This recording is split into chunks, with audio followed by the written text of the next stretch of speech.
welcome back to the cottage. Today we are making peppermint extract, and to start you're going to want to pick some freshly harvested peppermint.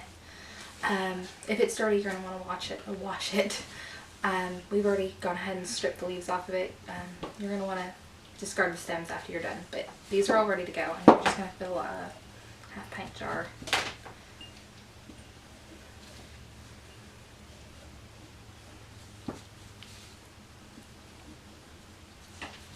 Just like that. Once you get all your peppermint leaves in there, you're going to fill it the rest of the way up with vodka.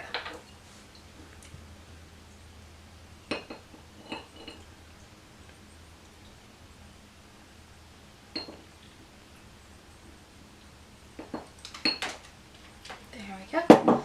And make sure that all the leaves are down there. Cap it off.